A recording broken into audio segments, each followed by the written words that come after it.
Vamos a continuar analizando estos 100 días de Donald Trump en la Casa Blanca a la espera de que empiece ese discurso con Cristian Lamesa, analista internacional. Cristian, bienvenido.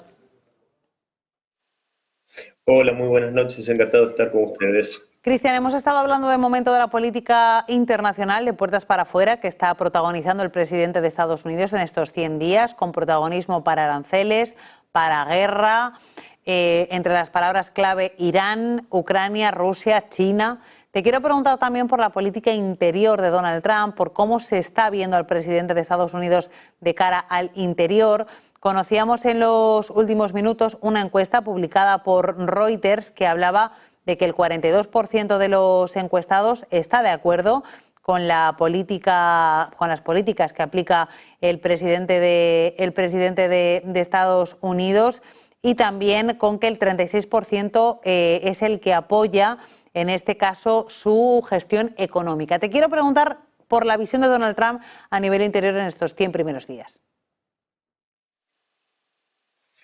Bueno, yo creo que, como vos muy bien mencionabas, en este momento hay toda una serie de encuestas diversas que muestran cierta caída de popularidad por parte del presidente de los Estados Unidos. Esto yo creo que hay que tomarlo con pinzas porque ya se supo a partir de que se desveló para el gran público, muchos ya lo sabíamos, el tema de USAID y otras agencias estadounidenses que son una tapadera de la CIA y de otras organizaciones, que hay muchos medios de comunicación que están totalmente o estaban totalmente permeados por esta red de financiamiento, por decirlo de un modo educado, y por supuesto que yo tomaría con pinzas todas estas encuestas y estas opiniones de muchos medios de comunicación de los Estados Unidos.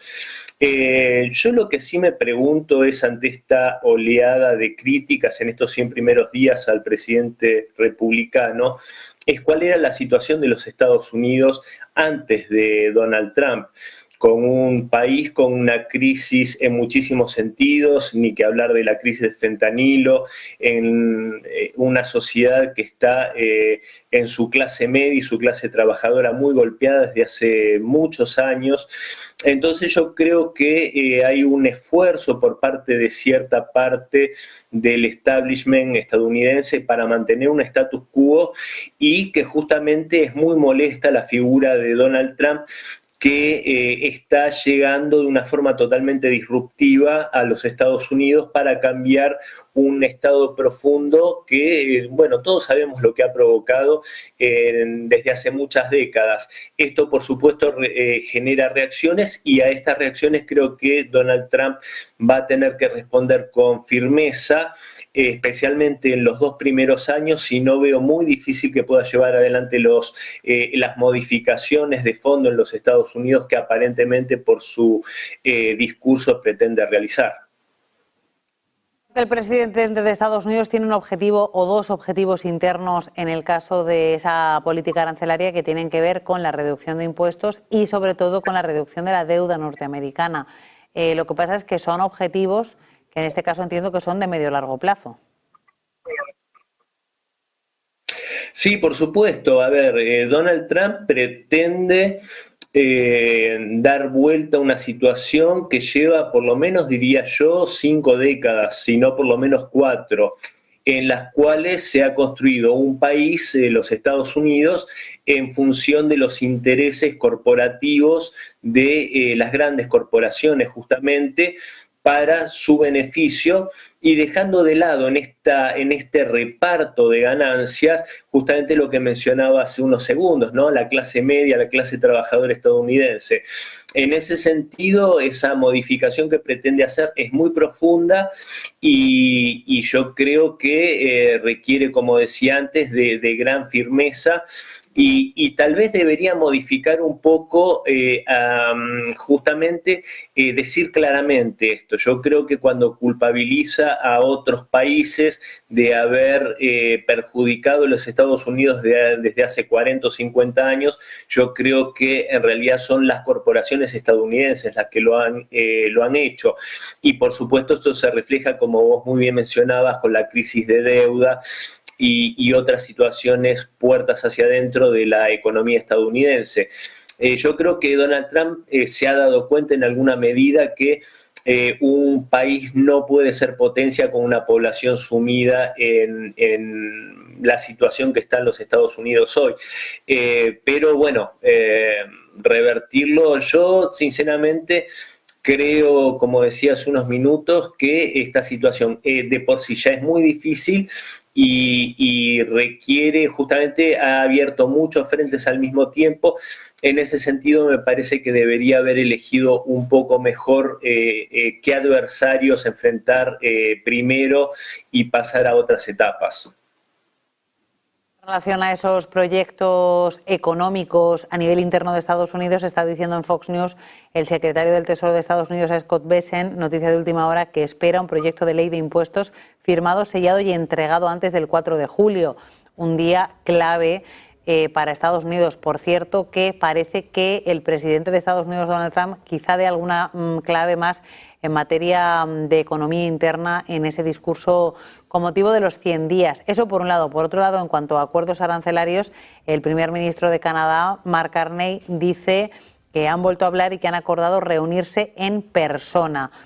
Conversación telefónica previa a una conversación en persona en un contexto en el que Donald Trump también tiene que negociar los aranceles con sus vecinos del norte y del sur, con México y con Canadá.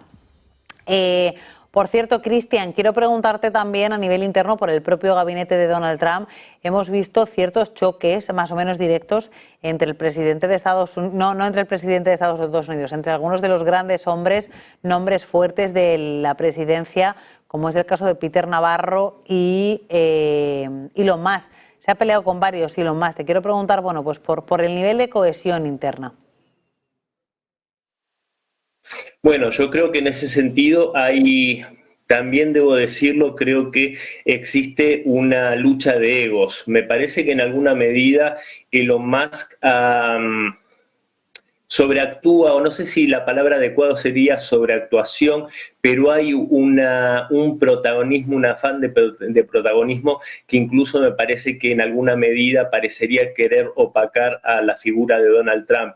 En ese sentido yo creo que no considero que le sobren las lealtades dentro de su gabinete, sí creo que tiene algunos personajes que son leales a él, indudablemente, como Tulsi Gabbard en la parte como directora nacional de inteligencia. Creo que también la figura de Kennedy Jr., incluso el jefe del Pentágono, Pete Hegseth, las figuras que puso al frente de la CIA y del FBI, pero no abundan, no es tampoco que tiene una enorme cantidad de gente extremadamente leal.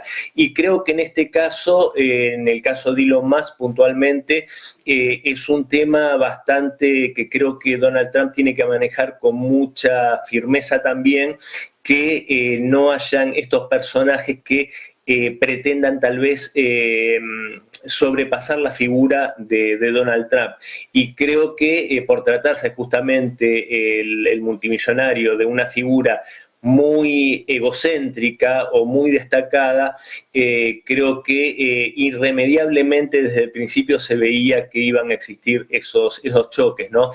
O sea, estar al servicio de un proyecto o considerar que uno puede modificar el sendero de ese proyecto. Yo creo que en el caso de Elon Musk se volvieron un poco más difusas esas líneas o esas fronteras. Pero bueno, yo creo que sinceramente para que tenga éxito el programa de Trump tiene que indudablemente marcar quién maneje el timón y en ese sentido ser inflexible. Te quiero preguntar, Cristian, por último, por esas claves geopolíticas, China, Irán o Rusia y Ucrania. ¿A qué le tiene más ganas Donald Trump? Yo creo que el principal rival de los Estados Unidos y el que así entiende Donald Trump es China, indudablemente. es el rival económico, es el rival con el cual yo creo que desde el primer momento, cuando él se refiere a Groenlandia, al Canal de Panamá y a otros elementos en el continente americano, lo que está haciendo es marcar lo que será su zona de influencia en este nuevo mundo multipolar, la zona de influencia de los Estados Unidos, que no piensa negociar, y creo que en eso va a ser irreductible. Sin embargo, dicho esto, yo creo que sabe que está en inferioridad de condiciones respecto a China, yo creo que esto es claro.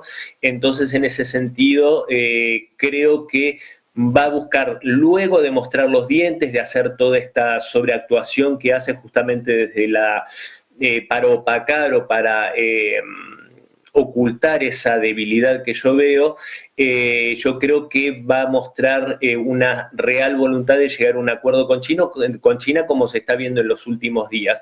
Con Irán yo no tengo demasiadas dudas, que también busca llegar a un acuerdo con el tema nuclear. Creo que en ese sentido va a tener que tomar una decisión respecto de Israel, porque es un factor de desestabilización en la región. Y respecto al tema de Ucrania y Rusia, yo creo que ya eligió quién va a ser un próximo socio importante de los Estados Unidos, que va a ser Rusia, indudablemente, y en ese sentido tiene que resolver el escollo y la incomodidad profunda que significa particularmente Volodymyr Zelensky y los patrocinadores europeos, la élite política europea, que busca y no se resigna a desistir de esta situación de acoso a Rusia y de llevar al mundo a una situación de inestabilidad. Yo creo que en esos tres puntos, pero especialmente tal vez diría, si bien el desafío principal es China, yo creo que tal vez el desafío político más importante lo tiene con cómo resolver la situación en Ucrania de una forma que sea beneficiosa para los Estados Unidos y que no comprometa su figura, y esto obviamente significa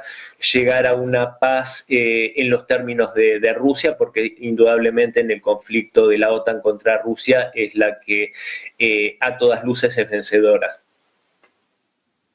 Pues así nos vamos a despedir. Ha sido un placer compartir contigo estos minutos de análisis. Muchísimas gracias. Continuaremos evaluando en tiempo real lo que sucede con Donald Trump. Cristiana Mesa, analista internacional, gracias. El placer es mío. Un abrazo. En unos instantes va a empezar la comparecencia de Donald Trump. Ya saben